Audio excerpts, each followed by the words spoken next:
Hi guys, welcome. Just updated this morning, and there is probably something I should tell you guys. When using the chaotic repository, chaotic changes his keyring, right?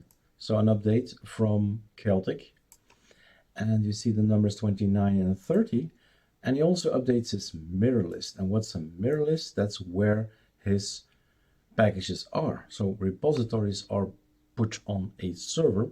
Servers go down, servers change, better names, I don't know what, right? Because it's his package. The only thing is I build it. So then we see some a difference in 317, 329.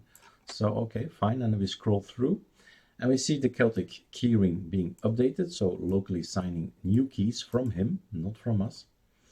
And we get all these strange little lines here. But then there is something you should know. If you are user of Chaotic, which means Ctrl-Alt-E, and you go to the tweak tool and you say to the tweak tool, oh, get me all the other, so there's a little store here, get me the Celtic's repo as well, then suddenly you get lots and lots and lots of extra packages. Like Android Studio is there, a super big thing that we're never gonna build, but it's his thing to build it and our job to download it and have fun with it, right? So if we say to Pacman, go get me this new database, you get an extra line in here. And then you can say, indeed, let's try this one, this Android thing, right? Is it in there? It's in there, right? All kind of Android stuff, and then you just go and install it. What's also interesting about this Chaotic is this Linux thing. Linux is the kernel, right? Well, how many kernels? Well, this is how many kernels. Let's do that again and see how many things he says there are. Okay, come on, give me a number. Well, no number it seems, but you count them, right? These are all Linux kernels, mainline Linux kernel, TKG, and Xenmod is here, and Zen is here, and Zen docs headers, and all stuff of things here. But Zen is of course from Arch, right? But Xenmod and so on, all the TKGs here, and here LTS as well, TKGs are from his repository. So you don't have to build it. So that's awesome. But why am I making this video?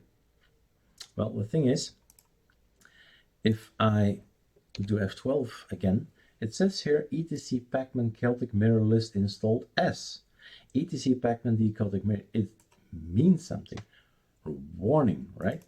These guys, these developers give you a little text, and with this little text, it's your trigger, it's your domino, it's your, oh, I should do something, right? Okay, so let's have a look. In etc pacman.d, you go to the computer, you go to file system, you go to etc, you go to pacman, right? .d. So it did do something on this machine. Now I love being able to do this. Open folder as root. I am in full control. Thank you, Thunar, for being able to do that, right? chaotic-mirrorlist.pacnew. I use the power of compare. And I check. What did he change? This is just blah blah, right? This is a hashtag. But nevertheless, boom. This is the new stuff to the right. That's the old stuff. So what is he saying? There is a CDN mirror Celtic CX as name. And here it's NL mirror Celtic. Okay, let's get it in. The new stuff. This one seems to be out, right? It's not here anymore to the right, so I delete it to the left as well. USA, you're out. Singapore is out. Because I did see some point in time in another computer, I updated my system and I got errors because the server was not there. I wanted to get the database sudo pacman -sy from Celtic, and this particular server said, oh, no can do, error. So that's why, right? So this, we have now exactly the same thing, and that's the thing. It's a domino that has to fall, and it's up to you to make it work again. So this is it. just get in the new mirror list, because Pacman is not going to overwrite the standard one. It's going to create a new one, and nothing ever will change unless you do something. All right, enjoy again.